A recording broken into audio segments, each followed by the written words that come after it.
Hi, I'm Dave Dinkholt. I'm here with Jason Vanderpool. When did you start in the program, the mentoring program? I want to say early 2013. Okay. Yeah. So what happened when he started was he had a business. You actually made records and you were... Yeah, I was in the music business, so Yeah. we did a few songs, sold a few songs. Unfortunately, nothing really took off to the point where I could sit back and retire, but The first year, what I remember after he started getting deals, I said to him, "How you doing?" He said, "My studio is costing me everything I make." Right? the cost of living the musician's life. I don't know if you know this, but you know Gabe Garcia. Yeah. So Gabe wanted to be a rapper. Mhm. Did you know that? Yeah. I think I spoke with him about this. He has a video on YouTube. If you don't know Gabe Garcia, is one of our students from back when. You'll see him online. He's becoming a guru, I guess. But that didn't work out for him either, but real estate has worked out very well. Right. So the reason Jason is here today is I was talking to him about, and the story goes back a little ways, called me up to fund a deal. And what Nancy does is she always looks over my shoulder and looks at the address, and she pulled it up and she said, "Oh my God, look at that thing." And I said, "Yeah, it looks pretty bad." So what we actually saw, I don't know if you sent me a picture, but we saw the back of the building. We Mhm. never actually saw the entire building, Right. but it was very, very ugly. What was it, 14 units? It was on public records. It said 14, but 13, but that's because it was a 5-unit rooming house in there, 5-room rooming house, and 8 units, a 5-room rooming house, and detached, pretty much 2-bedroom, 2-bath. Yeah. So it was And it was built in when? 19, God knows how. Early 1900s, which Right. for us down here is old. Yeah. I was at another real estate club, and we call them frame. You know, they're wood. But up there, they call them stick houses. Really. Yeah, everything is sticks. And I thought, oh, that's degrading to a frame. But nonetheless, ultimately, I said, no, can't do it because, you know, happy wife, happy life, you know. Right. You know. So I don't blame her. I don't blame her. It was not an easy one. the picture we saw had these gals of the night standing outside and guys passing things back and forth, and it was in a bad area of town. And that's just the Google image. Imagine when you're actually there working on the property. So at any rate, you had it under contract. It was referred to you. Somebody else sent, "Here, go look at this kind of thing," and you went and looked at it. Exactly. So you got it under contract, and originally you were going to try and rehab it. Yeah, I was gonna do the whole rehab, but what I ended up doing was prehabbing it. You know, so Enough so it enough just so it looked more presentable. Did you chase any people out of the? Oh yes, oh yes, it was crazy over there. It was a wild, wild west over there. So how long did you have it before the hurricane came through? I was just finishing up my work when the rehab came. 3 weeks? Yeah, so I had it about 3 weeks. Yeah. I got a late start on it, you know, dealing with my contract and the contract. So, you know, it took us about 2 weeks to do a little bit of work that we did. You know, cleaned it up, patched it up, painted it up, repainted a few doors. So you actually did lipstick on those? Yeah, I put some lipstick on this pig. Yeah, okay. I think we spent maybe, you know, 10 to 12,000. Well, that's pretty cheap for Yeah, that. I mean, for a 10-unit building, yeah. 10-unit property, it was pretty cheap. Yeah. But you know, the good thing about it, I had a private lender, and you know, no money out of my pocket. Yeah. You know, because they saw the potential. I showed them the numbers, and I showed them the buyers I had ahead of time.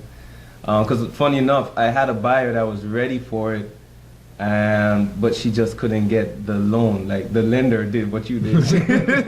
They actually drove by at night, and it was like, hell no, we're not doing this deal. So we closed on it, and I was gonna put it on the MLS, but amazingly enough, my email list provided the buyer. Oh, that's good. But during the hurricane, you had some damage. Yeah, we had some trees falling, and we opened up an insurance claim. Yeah. So that's what a insurance pending is for. bonus. Yeah. So you then advertised it back. Did you put it on the MLS again? I put it on LoopNet, Oh, okay. but I never got around to advertising it on the MLS. There was so many requests for showings, and in that zip code is very hot, you know. So You have to go in the daytime? you have and to, have I guards? made sure I scheduled all the showings for like 10:30 a.m. Anything after 3 o'clock, no, we're not available. Sorry. Hey, we laugh about this, but the reality is, he has a check. and he sold it. And Yeah. this is the net check, $169,946. Hmm. No money in the deal. No money in the deal, none of my own. Yeah, I mean, So, what can we say? It works. But what Dave teaches works. Sometimes you got to get your hands dirty. Honestly, I could have probably made 120 on it before closing. But because that one buyer didn't get her funding, I didn't trust anybody else that much to say, hey, go look at this. Because what ended up happening, oddly enough, is people went and knocked on the door of the owner that was still on title. Because I sold it so quick, their name still showed on the title. They tried to go around So of course they tried to go around, but they sent them back to me anyhow. it. Black hat wholesalers trying to steal the Exactly. deal. So I knew that would happen, so I said I have to close on it Yeah, before I smart. advertise it. That's exactly what we do on a number of deals. Go ahead and close, because then we have control. Yeah, you And we have find control. out that people do the same thing. They just go Happens all around. the, I've had people do that to me on a vacant land deal. Vacant It's a land. vacant lot, Yeah. and they went and looked up the owner and knocked on the owner's door. So you drove across town to go knock on their door.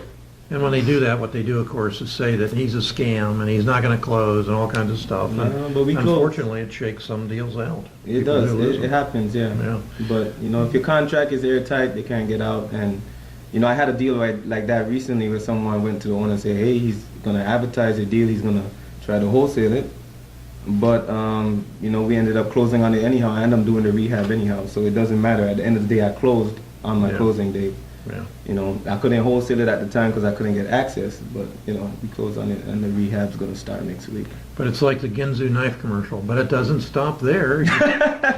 You still have the insurance claim coming in. That's true. That's true, and the claim is pretty substantial.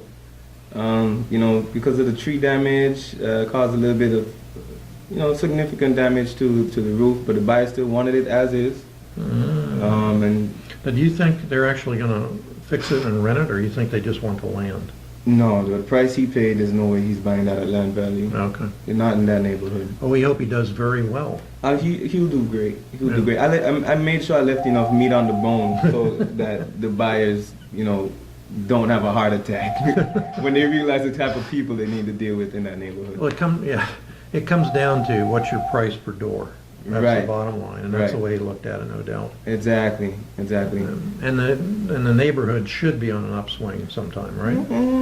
Oh, that's for the buyer to determine. Let's put it this way. I had to get about eight people out, and they were, as you said, ladies of the night, and they were men of the pipe. Oh, okay. So, you know, they were cool people, but you know, that's the kind of people we had to deal with. So I had to, you know, go in there, and it wasn't a smooth transition. I got most of the deals that, you know, I've gotten doing the deals that the techniques you taught me.